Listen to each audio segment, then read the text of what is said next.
გუშინდელი დღიდან, აი სწორედ იმ მომენტიდან, როდესაც ცნობილი გახდა საუდის არაბეთში გამართული შეხვედრის შედეგი, რომ უკრაინა დათანხმდა 30 დღით ცეცხლის შეწყვეტას გარკვეული პირობების სანაცვლოდ, ყველას თავში გვიტრიალებს ერთადერთი კითხვა, ცხადია, რას იზამს ახლა პუტინი, თავადაც დაუჭერს თუ არა მხარს ცეცხლის შეწყვეტას ამ ეტაპზე 30 დღით და მისცემს თუ არა მსვლელობას შემდგომ სამშვიდობო პროცესს, რომელიც დღის წესრიგში შემოიტანა ამერიკის შეერთებული შტატების პრეზიდენტმა დონალდ ტრამპმა. გეტყვით, რომ აი პირველივე შთაბეჭდილება, პირველივე ჩემი აზრი და დამოკიდებულება ასეთი იყო, როცა ამ ნიუს გავეცანი, რომ პუტინი ამ ნაბიჯზე არ წავა. და ნუ ცხადია ახლა პირველი ესეთი შეფასება ვერ იქნება საჯაროდ გამოსატანი მით უმეტეს და აქედან გამომდინარე გასული 24 საათის განმავლობაში ვაკვირდებოდი, ალბათ ბევრი თქვენგანიც აკვირდებოდა თუ როგორ წავიდოდა პროცესი. ვინა განცხადებებს გააკეთებდა, როგორი იქნებოდა გამოხმაურებები რუსეთიდან და ყველა აი ამ ნიშანს ერთი სიტყვით რა სიტყოდა პროპაგანდა, რა სიტყოდნენ პოლიტიკოსები და ასე შემდეგ მთელი დღე პრინციპში გავატარე აი ამ ამბების მონიტორინგში, ასე ვთქვათ, და ინტერვიუების თუ შეფასებების მოსმენაში, მათ შორის ცხადია რუსეთის მხრიდან პირველ რიგში და ესე აი ნაბიჯ პირდაპირ რომ ვთქვათ, გამიმყარდა ეგ აზრი, რომ არანაირად არ წავა პუტინი აი ამ შეთანხმებაზე ცეცხლის შეწყვეტასთან დაკავშირებით საბოლოო დეტალი, რამაც დამარწმუნა ამ ეტაპზე ამ აზრში და არ ვიცი, დიდი ალბათობით არ ვცდები, იყო ის კადრები, რომელიც სულ 1 თუ დაახლოებით 2 საათის წინ ვნახეთ, რომელიც გავრცელდა ოფიციალური წყაროებიდან რუსეთის და ასახავს პუტინის კურსკის რეგიონში ჩასვლას. აქ ძალიან კარგი დეტალებია, მათ შორის პირველ რიგში ის, რომ პუტინი ამჯერად ვნახეთ სამხედრო ფორმაში გამოწყობილი, მკაცრი გამომეტყველებით, როგორ აძლევდა იქ შტაბის წევრებს, სამხედრო მაღალჩინოსნებს გარკვეულ მითითებებს და დავალებებს და როგორ აკეთებდა განცხადებებს იმასთან დაკავშირებით, რომ რაც შეიძლება სწრაფად კურსკში უნდა დასრულდეს ყველაფერი, რომ მათ უნდა დაამარცხონ მათი მოწინააღმდეგე, რომელიც მათ საზღვრებს გადასცდა და სწორედ რუსეთის ფედერაციას აი ამ მიწაზე კურსკის რეგიონში იმყოფებიან მათი ნაწილი ჯერ კიდევ და ასევე მოვისმინეთ მუქარა პუტინის მხრიდან, რომ ყველა უკრაინელი ჯარისკაცი, რომელიც ტყვედ აღმოჩნდება ამ პროცესის განმავლობაში, განიხილება როგორც ტერორისტი და მეორე მუქარა ეხებოდა ასევე იმ ხალხს, ვინც არ არიან უკრაინელები, მაგრამ იბრძვიან უკრაინის მხარდასაჭერად, მათზე პუტინი ამბობს ასეთ რამეს, რომ ეს დაქირავებული მებრძოლები იქნებიან ასევე განსაკუთრებული ანგარიშწორების მსხვერპლი და მათზე არ გავრცელდება არანაირი ჟენევის კონვენცია. რაც ნიშნავს ახლა ეს ყველაფერი მთლიან კონტექსტში რომ შევხედოთ, ხო? კაცი, რომელიც ხვალ ელოდება ამერიკის დელეგაციას და მაგიდაზე უნდა დაუდონ შეთავაზება ცეცხლის შეწყვეტის შესახებ, ჩადის აი ასეთი ფორმით კამერების თანდასწრებით სამხედრო ფორმას იცვამს, რომელიც დიდი ხანია მას არ ცმია და ასეთ განკარგულებებს გასცემს, რომ უნდა იმოქმედოს ჯარმა განსაკუთრებული ოპერატიულობით და სწრაფად უნდა გადაწყდეს პრობლემები, რომელიც უკავშირდება მათ სამხედრო ოპერაციას ბრჭყალებში. პრინციპში რაც ცეცხლის შეწყვეტაზეა ლაპარაკი, პუტინი პირდაპირ სამხედრო დავალებებს გასცემს ამ შემთხვევაში ეს ერთი და მეორეს მხრივ თავად რუსული მედია წერს, რომ პუტინის ეს ვიზუალი, მის სამხედრო ფორმაში გამოჩენა პირდაპირ გზავნილი არის ვაშინგტონისთვის, რომ ის არაპირებს მათი თამაშის წესებით თამაშს და მას საკუთარი დღის წესრიგი გააჩნია. ეს იყო ერთ-ერთი ბოლო ფაქტორი, რატომაც მე კიდევ ერთხელ ვიტყვი, რომ თითქმის დარწმუნებული ვარ, რომ ის არ წავა ამ შეთანხმებაზე. ასევე ამას ყველაფერს სულ ცოტა ხნის წინ დაემთხვა თავად რესპუბლიკელი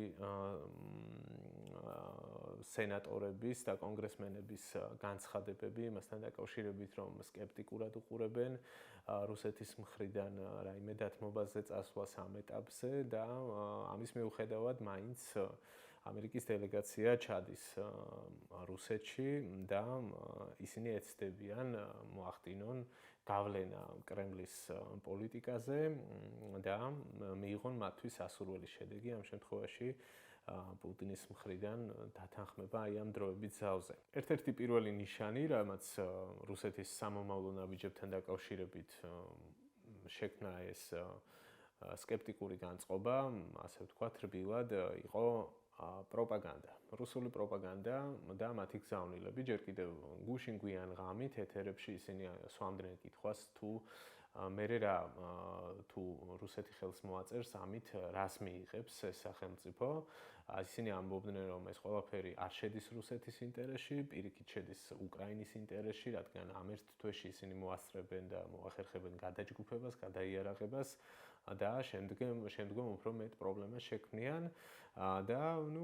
პრინციპში ამ პროპაგანდის გზავნილებს დაემატა უკვე შემდგომ ოფიციალური პირების განცხადებები. დღეს ვუსმენდი ლავროვის ინტერვიუს, სადაც ის საკმაოდ ვრცლად საუბრობდა რუსეთის ხედვებთან დაკავშირებით, მის მიდგომებთან, პოლიტიკასთან დაკავშირებით. პრინციპში ბევრი ახალი არაფერი არ მომისმენია,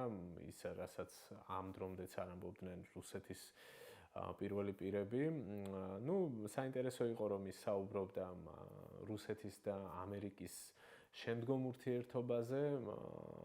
ამბობდა რომ ტრამპის პოლიტიკა მისაღებია იმ ნაწილში, რომ ურთიერთობების ნორმალიზებისკენ არის მიმართული, თუმცა აი აქ საინტერესო არის ერთი რამ, რომ თავად რუსეთი როგორ უყურებს ამ ურთიერთობის ნორმალიზებას და რას რის მიღმა განიხილავს. ლავროვის გზავნილებში ცალსახა იყო, რომ კი ბატონო, შესაძლოა ეს იყოს ეკონომიკური თანამშრომლობა, სხვა ტიპის ურთიერთობები, თუმცა ეს შეუძლებელია, რომ ამ ორ სახელმწიფოს კონდეს თანხვედრა სრული, ცხადია და თუ არსებობს გარკვეული საკითხები, რაზეც ისინი ვერ თანხმდებიან, ეს არ უნდა მივიდეს კონფრონტაციამდე, მით უმეტეს სამხედრო დაპირისპირებამდე და ყველაფერი უნდა გააკეთოს ყველა მხარები იმისთვის, რომ რაღაცნაირად შეთანხმდნენ ვისი სათამაშო მოედანი სად არის. და ლავროს ასეთი გზავნილი ჰქონდა მათ შორის შედარებისთვის ამერიკის პოლიტიკასთან, რომ თუ ტრამპი საუბრობს, რომ გრენლანდია არის ამერიკის შეერთებული შტატებისთვის სტრატეგიული ინტერესის ობიექტი და მასზე კონტროლის სურს, ამ შემთხვევაში ლავროვი ასეთ რამეს ამბობდა, რაც მე მენიშნა, რომ უკრაინას 10ჯერ და 100ჯერ მეტი სტრატეგიული მნიშვნელობა აქვს რუსეთისთვის. ამ ინტერვიუში ლავროვი ასევე ვრცლად საუბრობდა მთელს პრეისტორიაზე, იმ მითებზე, რაც არის შექმნილი უკრაინასთან დაკავშირებით, რომ იქ არიან ნაცისტები, უნდა მოხდეს დენაციფიკაცია, უნდა იყოს რუსული ენა სახელმწიფო ენა, რომ საუბარი ზედმეტია ოკუპირებულ რეგიონებზე, რომლებსაც დამოუკიდებელ ერთეულებად განიხილავენ და ასე და შემდეგ, რაც მანამდეც ბევრჯერ მოგვისმენია და ამას აღარ ჩავყვები ახლა დეტალებში. ერთ სიტყვით საერთო სურათში ლავროვმა აღწერა ის, რომ შეუძლებელი არის რაიმე დათმობები და კომპრომისები რუსეთის მხრიდან ამ ძირითად ტერიტორიულ საკითხებზე და ისეთ საკვანძო საკითხებზე, როგორიც არის უკრაინის ტერიტორიაზე ნატოს ყოფნა, მისი ნატოში ინტეგრაცია, ასევე აქვე იყო გზავნილები სამშვიდობო კონტინგენტთან დაკავშირებით, უცხოურ სამშვიდობო კონტინგენტთან დაკავშირებით, რასაც მხოლოდ ლავროვი არ ამბობს, რომ ეს კატეგორიულად მიუღებელი არის მათთვის, ეს იქნება ევროპული დროშების თუ სხვა რომელიმე სახელმწიფოს დროშების ქვეშ. ერთ სიტყვით, აი ამ მთელ ინტერვიუში კიდევ ერთხელ ცხადად გამოჩნდა დღეს, აი ამ მომენტში და ეს გარემოება არის გასათვალისწინებელი თუ როდის ხდება ეს ყველაფერი, ამ მოლაპარაკებების პარალელურად და თუ გნებავთ ამ შეხვედრის წინ, რომელიც უნდა შედგეს შტატებისა და რუსეთის წარმომადგენლებს შორის, ეს ჩარჩოები ერთ სიტყვით ძალიან მკაფიოდ გამოკვეთა კვლავ რუსულმა მხარემ და თქვა, რომ აქვთ მკაფიო ჩამოყალიბებული სტრატეგია და ხედვა და ამის შეცვლას არ აპირებენ. დანარჩენი კი ბატონო ვილაპარაკოთო, აი მოკლედ რომ ვთქვათ, აი ამის თქმა უნდა და ლავროვს და როგორც ნახეთ საბოლოოდ დღის ბოლოს უკვე პუტინმა დასვა წერტილი აი ამ ყველაფერში თავისი ესეთი მკაფიო და მკაცრი გამომეტყველებით თუ ნაბიჯებით. აქედან გამომდინარე არანაირი ნიშანი არ ჩანს იმის, რომ არანაირი პოზიტიური რაღაც სიგნალი, რომ ვივარაუდოთ, რომ რუსეთი ახლა წავა შტატების მიერ შეთავაზებული სცენარით. აქ ერთი ფაქტორია კიდევ ალბათ ჩემი აზრით გასათვალისწინებელი, რომ რატომ უნდა უნდოდეს პუტინს, რომელიც ახლა სამხედრო ფორმას იცვამს და კურსკში ჩადის, ის რომ გამოჩნდეს თუნდაც საკუთარი მხარდამჭერების და რუსული საზოგადოების წინაშე სუსტ ლიდერად, რომელსაც შესთავაზეს და პირველივე წინადადებას დათანხმდა ტრამპის წესებით და თან იმ ფონზე, რომ ტრამპი პარალელურად ამბობს, რომ თუ ამ შეთანხმებას რუსეთი ხელს არ მოაწერს და არ წავა მშვიდობისკენ, მაშინ მას სხვა ბერკეტებიც გააჩნია და ტრამპის მხრიდანაც მოვისმინეთ, ხო? მუქარა, რომ მას შეუძლია ფინანსური წნეხი განახორციელოს თუ სხვა ნაბიჯები გადადგას, თან მით უმეტეს იმ ფონზე, რომ როგორც კი შეთანხმება იქნა მიღწეული, მაშინვე ცნობილი გახდა და პარალელურად დაიწერა, რომ ამერიკის შეერთებულმა შტატებმა უკვე განაახლა იარაღის მიწოდება, იმ იარაღის, რომელიც დახმარების პაკეტის ფარგლებში განკუთვნილი იყო, ბაიდენის მიერ ხელმოწერილი პაკეტის ფარგლებში განკუთვნილი იყო და პოლონეთში იყო განთავსებული. ამის ტრანსპორტირება უკვე დაიწყეს უკრაინის მიმართულებით. გარდა ამისა, ერთ-ერთი საკვანძო საკითხი არის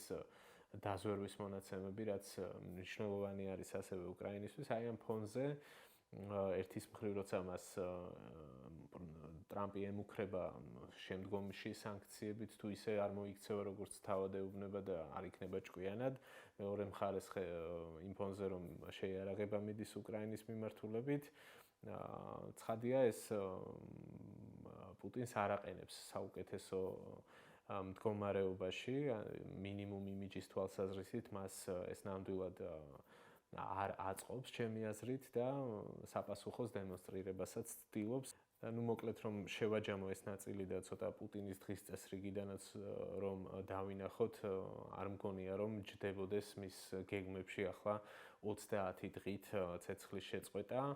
მე მინდა ვისაუბრო ცოტა განსხვავებაზეც ვადასთან დაკავშირებით. იყო მოსაზრებები, მათ შორის ჩვენს არხზეც არის ინტერვიუები, სადაც არის მოსაზრებები გამოთქმული, რომ რუსეთისთვის ახლა ომის